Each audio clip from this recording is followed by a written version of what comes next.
Hello दोस्तों, आज हम जानेंगे इंश्योरेंस लॉ अमेंडमेंट बिल 2025 के बारे में। तो पहले हम सारांश के बारे में जान लेते हैं। तो संसद ने दिसंबर 2025 में सबका बीमा सबकी रक्षा, जिसको हम amendment of insurance law bill 2025 के तहत जानते हैं, वो पारित कर दिया है और स्वीकृति भी दे दिया है, जिसके तहत भारत में बीमा कंपनियों में विदेशी प्रत्यक्ष निवेश कर सकेंगी। उसकी सीमा 74% से बढ़ाकर 100% कर दी गई है।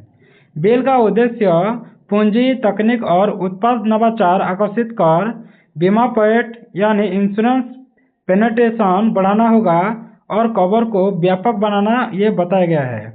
तो साथ ही बिल में IRDAI को कुछ अतिरिक्त अधिकार भी मिलेंगे और policy holder education and protection fund जैसी प्रावधान भी इसमें शामिल होंगी। तब इसकी पृष्ठभूमि क्या है, क्यों यह बदलाव हुआ है, उसके बारे में जान लेते हैं। तब बीमा पेट कम होगा। तो भारत में बीमा पेनिट्रेशन परंपरागत रूप से कोई उन्नत अर्थव्यवस्था में से कम हो रही है। तो सरकार का तर्क है कि अधिक विदेशी पूंजी और वैश्विक बीमा कंपनियों की भागीदारी से वितरण हो सकेगा, टेक्नोलॉजी और प्रोडक्ट विविधता भी बढ़ेगी। उसके बाद निवेश व प्रतिस्पर्धा भी होगा। जैसे 74% FDI की रचना ने कुछ विदेशी निवेशकों को सीमित किया था। अब 100% से अधिक प्रतिस्पर्धा और कॉरपोरेट गठजोड़ की संभावना भी बढ़ेगी। तो नीति प्रवाह भी होगा। जैसे पिछले महीनों में सरकार ने नियम या ड्राफ्ट जारी कर 100% के लिए उपायों का प्रावधान भी तैयार किया था।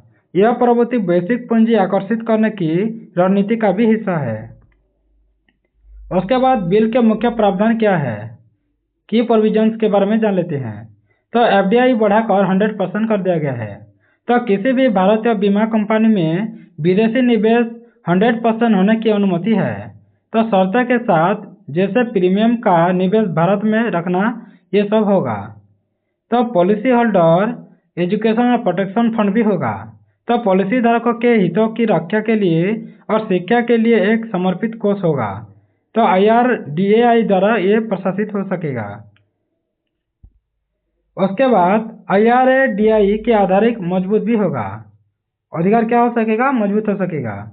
तो एजेंट कमीशन की सीमा निर्धारण करने तथा नियम को उल्लंघन से हुई लाभ को प्राप्तियों की वसूली के लिए भी वास्तविक शक्तियां हो सकेगी। उसके बाद कंपोजिट लाइसेंस भी होगा। तो कुछ प्रारंभिक मसौदे में प्रस्तावित एकल लाइसेंस यानी जीवन, गैर जिंदगी, स्वास्थ्य के लिए इसको फिलहाल नहीं अपनाया गया है। तो इसका अर्थ यही होगा कि वैश्विक खिलाड़ियों के लिए सीमित बहुलता का निहितार्थ भी हो सकता है। तो आर्थिक और बाजार में क्या प्रभाव पड़ेगा, तो पूंजी और निवेश के बारे में जान लेते हैं। तो अल्पकालीन की बात करें तो 100% FDI की घोषणा से विदेशी निवेशकों की रुचि तेजी से बढ़ सकती है। जैसे M&A में प्रत्यक्ष खरीद या नई कंपनियों की स्थापना होगा और यह बीमा कंपनियों के पास नई पूंजी का स्रोत भी खोलेगा। दीर्घकालीन की बात करें तो स्थायी पूंजी प्रवाह से प्रीमियम विकास हो सकेगा, उत्पाद नवाचार होगा और जोखिम प्रबंधन क्षमताओं में सुधार संभावित हो सकेगा। परंतु यह निर्भर करेगा कि क्या विदेशी निवेशक दीर्घकालिक भारतीय बाजार में रुचि दिखाएंगे या केवल अल्पकालीन लाभ कहाँ काटेंगे, ये भी देखना पड़ेगा। उसके बाद प्रीमियम और लागत संरचना भी होगा। तो विदेशी प्रतिस्पर्धा के कारण प्रोडक्ट कीमतों में दबाव आ सकता है। तो कुछ अनिवार्य उत्पादों में दाम घट सकते हैं, परंतु उच्च तकनीक डेटा आधारित सेवाएं महंगी भी हो सकता है। उसके बाद बीमा पेनिट्रेशन व वित्तीय समावेशन के बारे में जान लेते हैं। तो यदि विदेशी निवेश बड़े पैमाने पर ग्रामीण और निचले औसत वैल्यू ग्राहकों तक पहुंचाने वाला डिजिटल उद्योग चलाते हैं, तो पेनिट्रेशन बढ़ सकती है। पर फोकस शहरी कंपनी कस्टम पर ही रहे तो लाभ सीमित रह जाएगा। यानी अगर गांव में ये सब लाभ नहीं पहुंच पाए तो इसमें कम लाभ होगा, केवल शहर में नहीं चलेगा।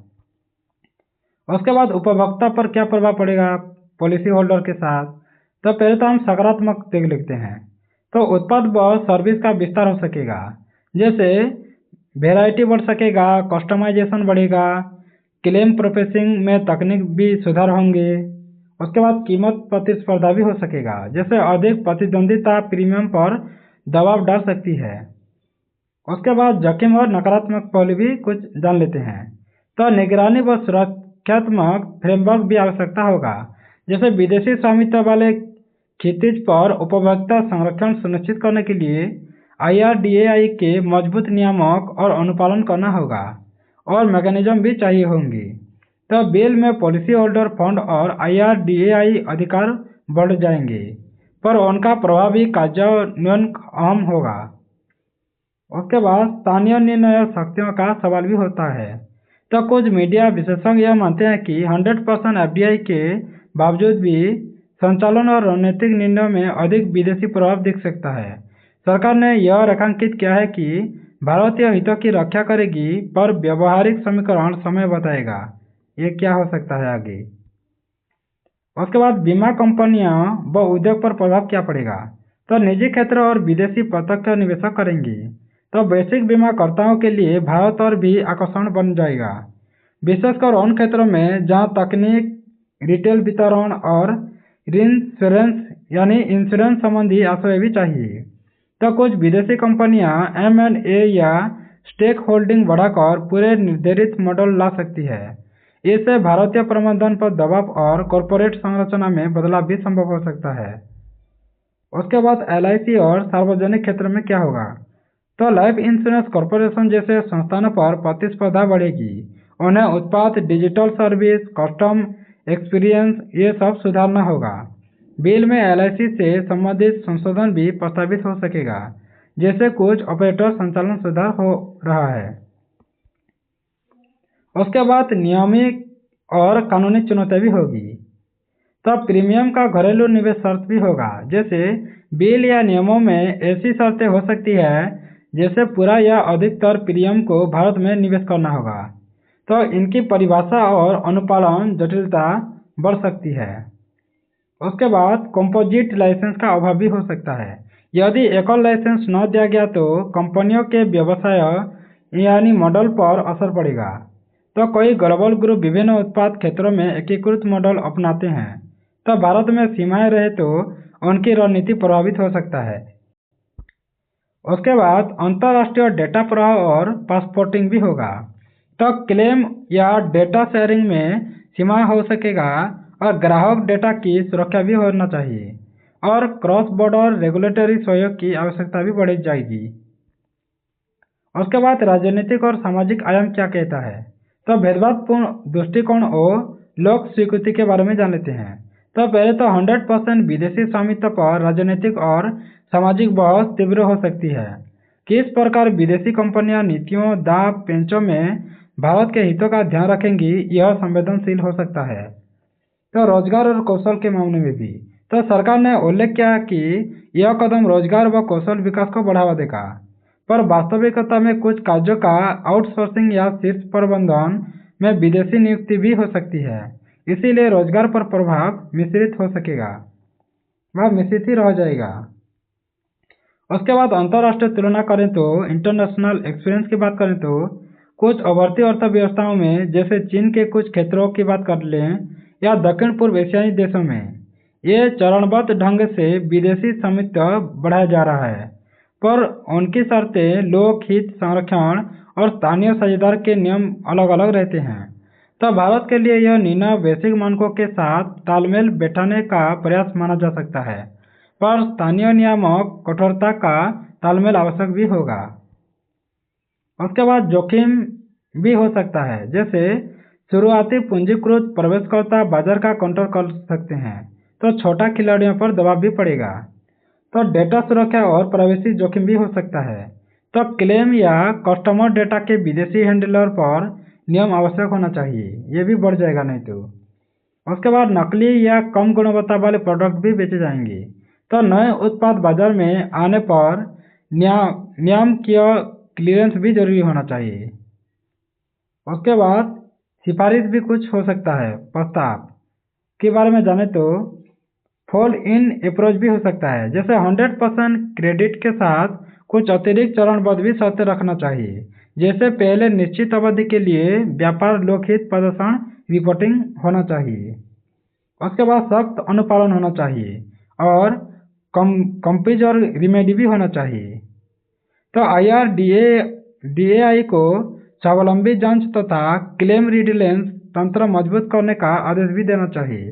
जो IRDAI के अधिकार बढ़ाना सकारात्मक संकेत भी हो सकता है। तो स्थानीय निवेश रिक्वायरमेंट स्पष्ट रखना चाहिए। तो प्रीमियम और रिजर्व के निवेश नियम स्पष्ट होना चाहिए, पारदर्शी और कार्यक्रम भी होना चाहिए। उसके बाद ग्रामीण व कम आय सेगमेंट के लिए टारगेटेड गारंटी भी होना चाहिए। तो विदेशी बीमाकर्ताओं को ग्रामीण पहुंच या सस्ती नीति के लक्ष्य पर कुछ इन्वेस्ट भी देना चाहिए या इंसेंटिव भी देना चाहिए। उसके बाद डेटा लॉकिंग व लोक डाटा प्रोटोकॉल का कानून भी मानना चाहिए। तो ग्राहक डेटा के क्रॉस बॉर्डर उपायों के लिए स्पष्ट दिशा निर्देश चाहिए होगा। उसके बाद निष्कर्ष क्या हो सकता है? तो इंश्योरेंस लॉ अमेंडमेंट बिल 2025 और 100% FDI की मंजूरी ये बीमा क्षेत्र में एक बड़ा मोड़ लाया है। तो इससे पूंजी, तकनीक और वैश्विक विशेषज्ञता भारत में आने की संभावना तो बढ़ती है, जिससे बीमा पेनेट्रेशन तथा ग्राहक अनुभव सुधार सकते हैं। पर यह सफलता निर्भर करेगी कि नियम की कठोरता क्या होगा, लोकहित संरक्षण कैसे होगा और यह सुनिश्चित करने पर कि विदेशी निवेशक दीर्घकालिक हित में निवेश करें, न कि केवल अल्पकालीन लाभ के लिए संचालन बदल दें। तो बिल में कुछ सकारात्मक सुरक्षा प्रावधान दिए गए हैं, जैसे IRDAI अधिकार दिया गया है, पॉलिसी होल्डर फंड भी दिया गया है, पर उनका प्रभावी क्रियान्वयन ही निर्णायक हो सकता है। तो थैंक्स फॉर वॉचिंग। अगर ऐसे वीडियो आपको अच्छा लगता है तो सब्सक्राइब कर दें, बेल आइकन दबा दें, लाइक करें, शेयर करें और वीडियो कैसे लगा कमेंट बॉक्स में ज़रूर कमेंट करें। धन्यवाद।